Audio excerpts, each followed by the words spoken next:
और इस वक्त की बड़ी खबर जम्मू कश्मीर के तमाम डेली वेजर्स के लिए। कहा जा रहा है कि डेली वेजर्स की रेगुलराइजेशन को लेकर उमर अब्दुल्ला सरकार के द्वारा डेली वेजर्स का डेटा अलग अलग डिपार्टमेंट से मंगवाया जा चुका है। डेली वेजर्स जो कई सालों से लगातार प्रदर्शन कर रहे हैं और कभी एलजी साहब के पास जाते हैं, कभी वो जम्मू कश्मीर की सरकार उमर अब्दुल्ला से उम्मीद लगा रहे हैं, पर उम्मीद एक ही चीज की, SRO 64 के तहत उन्हें रेगुलराइज किया जाए। और आज एक बड़ी खबर निकल कर आ रही है जम्मू कश्मीर के तमाम डेली वेजर्स के लिए कि उनकी रेगुलराइजेशन के लिए उमर अब्दुल्ला सरकार ने अलग अलग डिपार्टमेंट से उनका डेटा मंगवाया हुआ है ताकि एक रिपोर्ट को तैयार किया जा सके। और मेरे साथ इस वक्त इस सब के लिए शाहिद हसन मौजूद हैं। शाहिद, मेरी आवाज सुन पा रहे हैं आप? जी जी जी। शाहिद, कहा जा रहा है कि डेली वेजर्स जितने भी हैं उन सब के लिए और उन सब का डेटा तमाम डिपार्टमेंट से मंगवाया गया है उमर अब्दुल्ला सरकार के द्वारा ताकि उनकी रेगुलराइजेशन पर काम किया जा सके। इस बात में कितनी सच्चाई है शाहिद? जी साक्ष, बिल्कुल आपको बता दो, अगर जम्मू कश्मीर के कैजुअल लेबर्स डेली वेजर्स की बात करेंगे, हमने देखा कि काफी सदियों से ये महकमाओं में काम कर रहे हैं, कम सैलरीज पे काम कर रहे हैं, बीच बीच में इनको सैलरी मिलती है और कभी इनकी सैलरी रुक जाती है। और इस बार जो है जम्मू कश्मीर यूनियन टेरिटरी के चीफ मिनिस्टर उमर अब्दुल्ला की जानिब से एक बहुत बड़ा बयान सामने आया है। तमाम महकमा से कैजुअल लेबर्स और डेली वेजर्स का डाटा मांगा गया है और कहीं ना कहीं आशंका लगाई जा रही है कि जो जम्मू के अंदर जम्मू कश्मीर लेजिस्लेटिव असेंबली का चौथा सदन लगने जा रहा है, शायद कैजुअल लेबर्स और डेली वेजर्स के लिए उसमें कुछ किया जाएगा। जी साक्षी। शाहिद, एक चीज और भी सुनने को मिल रही है, जहां तक पिछले दिनों की अगर बात करें, आपको याद होगा 3 दिसंबर को कैबिनेट की मीटिंग हुई थी और उस कैबिनेट की मीटिंग के दौरान भी इसी तरह के डेटा के बारे में बातचीत की गई थी और कहा गया था कि उनके डेटा को मंगवाकर चीफ सेक्रेटरी को ये आदेश दिया गया है कि इनकी रिपोर्ट को जल्द से जल्द तैयार किया जाए। क्या कहेंगे शाहिद? जी बिल्कुल, आपको बता दूं 3 दिसंबर को जम्मू के अंदर कैबिनेट की बैठक हुई। बैठक में तमाम तर कैबिनेट मंत्री मौजूद थे और उसके बाद जावेद रैना ने पत्रकारों से बात की और जावेद रैना ने कहा कि कैजुअल लेबर्स और डेली वेजर्स के लिए कुछ न कुछ होगा। और यहाँ जराये का यह भी बताना है कि अगर उस बैठक की बात करेंगे, उस बैठक में टॉप एजेंडा रिजर्वेशन पॉलिसी के बाद अगर किसी चीज पे सबसे ज्यादा डिस्कस हुआ वो कैजुअल लेबर्स और डेली वेजर्स पे हुआ। और यहाँ जराये का ये भी मानना है कि जब सेंट्रल वर्किंग कमेटी की बैठक श्रीनगर में 2 दिन चली तो वहां पे जो है नेशनल कॉन्फ्रेंस के कुछ विधायकों ने ये बताया है कि जनाब, हमने कंपेयरिंग के दौरान बताया था कि हम कैजुअल लेबर्स और डेली वेजर्स का मामला हल करेंगे, तो ये हमें हल करना पड़ेगा।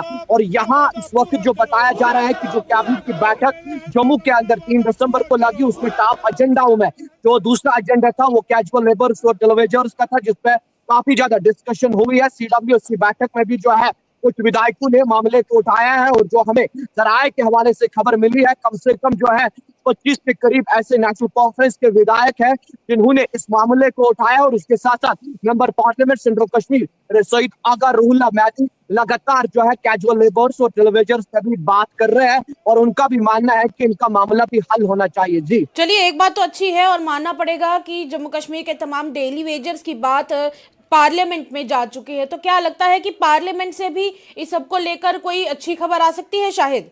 क्योंकि आगा रूहुल्लाह तो बात कर रहे हैं। देखो, हमने देखा है कि जब बहुत बार हम देख रहे हैं कि जब मैं कैजुअल लेबर से खुद बात करता हूं तो वो कहते हैं कि हमारी एक बदकिस्मती थी कि रविंद्र रैना चुनाव जीत के नहीं आए। वो कहते हैं कि हमें सबसे ज्यादा भरोसा अगर किसी शख्स पे था, किसी पॉलिटिशियन पे था, वो रविंद्र रैना पे था। उसके बाद उन्होंने चीफ मिनिस्टर से मुलाकात की, लीडर ऑफ अपोजिशन पे मुलाकात की, पार्लियामेंट में जिगल किशोर जी ने मामला उठाया है। पिछले बार भी जब सदन चला था, इस बार विंटर पार्लियामेंट सेशन चल रहा है और बताया जा रहा है कि शायद इस बार भी जो है राज्यसभा के मेंबर्स भी अब पूरे हैं जम्मू कश्मीर के। नजर रहेगी कि कौन किस मामले को उठाएगा, क्योंकि कैजुअल लेबर्स और डेली वेजर्स का मामला जो है ये इंसानियत का मामला है। जब उनके घर वालों को मुश्किलातों का सामना करना पड़ता है तो दैट मीन्स कि कैजुअल लेबर अकेले जो है सफर नहीं करता है। बिल्कुल शाहिद, आप बिल्कुल सही कह रहे हैं और कई तरीके से अगर देखा जाए तो कई सारे ऐसे डेली वेजर्स भी थे जो इस सब के चलते अपनी सर्विस कंप्लीट हो जाने के बाद खाली हाथ ही अपने अपने घर वापस लौट गए और कई बार उन्होंने अपना दुख भी दर्शाया है। कई सारे ऐसे डेली वेजर्स भी रहे हैं जिनके पास इलाज के पैसे पूरे नहीं थे और वो दुनिया से उस दौरान ही चले गए जब उनकी जेब में कुछ भी नहीं था इलाज करवा के ठीक होने के लिए। क्यों शाहिद? जी बिल्कुल, बिल्कुल हमने काफी बार देखा कि सोशल मीडिया पर जब कैजुअल लेबर्स और डिलीवेजर्स ने अपना पक्ष रखा, बहुत सारे कैजुअल लेबर्स और डिलीवेजर्स ने कहा कि हमारे बच्चों को स्कूलों से निकाला जाता है क्योंकि हम टाइम पे फी नहीं दे पाते हैं। मगर आपको बता दें, एक तरफ से यूनियन टेरिटरी के चीफ मिनिस्टर का स्टेटमेंट और दूसरी तरफ से परसों अगर याद आपको होगा, लीडर ऑफ बिल्कुल। अपोजिशन सुनील शर्मा ने कहा कि हम मरकजी सरकार के दरवाजे अब इस मामले के लिए खटखटाएंगे।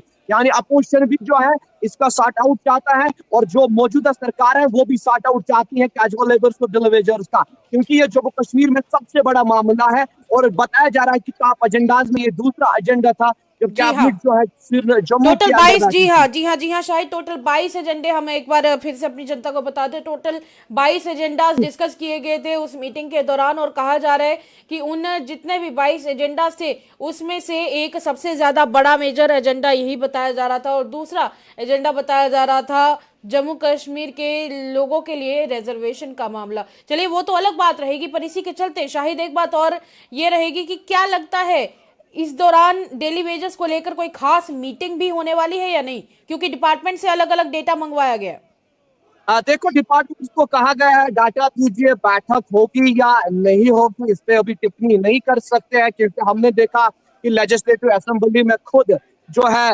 सरकार के विधायकों ने बिल्स लाई, फिर उन्होंने मुंह नहीं की, तो दैट मीन्स कि विधायक चाहते हैं कि हल होना चाहिए मसला। तो कहीं ना कहीं ये भी हो सकता है कि शायद नेशनल कांफ्रेंस के अपने विधायक जो है अपने सरकार में प्रेशर करते होंगे कि जनाब इसको हल कराइए। अब देखने वाली बात होगी क्या बैठक होगी या नहीं होगी, मगर फिलहाल डाटा मांगा गया है। फिलहाल हमने देखा leader of opposition Sunil Sharma ji के जानिब से बड़ा बयान, कहा हम मरकजी सरकार का दरवाजा खटखटाएंगे, और यहाँ यूटी के चीफ मिनिस्टर का बड़ा बयान, उन्होंने जो है तमाम डिपार्टमेंट से डाटा कलेक्ट करने के लिए बोला है, डाटा मांगा है। दैट मीन्स की शायद कहीं ना कहीं जो है बात स्पेच हो रही है। चलिए उम्मीद यही की जाती है। और आपको याद भी होगा कि पिछले काफी समय पहले जब अभी विंटर सेशन लगने से पहले ये जो ऑटम सेशन लगा था उस दौरान भी कई डेली वेजर्स ने श्रीनगर में जाकर प्रदर्शन भी किया था। तो क्या लगता है उनके लिए इस बार कुछ खास हो पाएगा? चलिए ये तो वैसे आप कैसे ही प्रेडिक्ट कर सकते हैं, कोई भी प्रेडिक्ट नहीं कर सकता, पर उम्मीद लगाई जा सकती है शाहिद। और एक आखिरी बात जनता के लिए जरूर आप शेयर करते रहिएगा हमारे साथ कि किस तरीके से और कैसे कैसे इस डेटा को मंगवाया जा रहा है और कौन कौन से डिपार्टमेंट्स का डेटा पहुंच चुका है। हमारे साथ जरूर शाहिद आप साझा कीजिएगा इस डेटा को, क्योंकि अगर रिपोर्ट्स की माने तो 2025 में जम्मू कश्मीर सरकार ने 1 लाख डेली वेजर्स को फिलहाल आइडेंटिफाई किया है। तो इसमें से क्या नंबर हो सकता है, कितना डेटा हो सकता है जिनको डेली वेजर्स को पक्का किए जाने की बात हो रही है, ये जरूर हमारे साथ साझा करते रहिएगा। ठीक है शाहिद, धन्यवाद। शाहिद हमारे साथ जुड़े हुए थे और शाहिद ने बताया है कि डेली वेजर्स का डेटा मंगवाया गया है जम्मू कश्मीर के वजीर आला उमर अब्दुल्ला की इस सरकार के द्वारा। और इस दौरान ये भी देखना होगा कि कितने सारे डेली वेजर जो उम्मीद लगाकर बैठे हुए हैं कि सरकार के द्वारा उनके लिए कुछ किया जाएगा, अक्सर और असल में सरकार इसके ऊपर कुछ ना कुछ करेगी, आने वाला वक्त बताएगा। हालांकि कैबिनेट की अगर बात करें तो पिछले समय जब कैबिनेट लगी थी 3 दिसंबर को, उस मीटिंग के दौरान भी डेली वेजेस का डेटा मंगवाया गया था। जब जावेद राणा जो कि मंत्री हैं उनसे बातचीत की गई तो उन्होंने कहा कि इसका डेटा चीफ सेक्रेटरी और उनकी टीम को दिया गया है कि वो जल्द से जल्द इस रिपोर्ट को पेश करें। उम्मीद रहेगी कि डेली वेजेस के लिए जरूर कुछ निकल कर आए, क्योंकि ये लोग काफी समय से न्याय का इंतजार कर रहे हैं। चलिए फिलहाल के लिए इतना ही, स्पेशल रिपोर्ट में इतना ही, इजाजत दें। पूरा करो, पूरा करो, पूरा करो। एमएलए हजरत अपना वादा पूरा करो, पूरा करो, पूरा करो। एमएलए हजरत अपना वादा पूरा करो, पूरा करो, पूरा करो। नाइंसाफी नहीं चलेगी, नहीं चलेगी, नहीं चलेगी। रिपोर्ट को पेश करो, पेश करो, पेश करो। टाल मटाल पॉलिसी तर्क करो, तर्क करो, तर्क करो। नाइंसाफी नहीं चलेगी, नहीं चलेगी, नहीं चलेगी। बस करो, बस करो। जुल्म अब और नहीं, और नहीं, और नहीं। आरजी मुलाजिमीन का मसला हल करो, हल करो, हल करो। आरजी मुलाजिमीन का मसला हल करो, हल करो, हल करो। कोई बात नहीं करो। सीएम साहब अपना वादा पूरा करो, पूरा करो, पूरा करो। एमएलए हजरत अपना वादा पूरा करो, पूरा करो, पूरा करो। एमएलए हजरत अपना वादा पूरा करो, पूरा करो, पूरा करो। नाइंसाफी नहीं चलेगी, नहीं चलेगी, नहीं चलेगी। रिपोर्ट को पेश करो, पेश करो, पेश करो। टाल मटाल पॉलिसी तर्क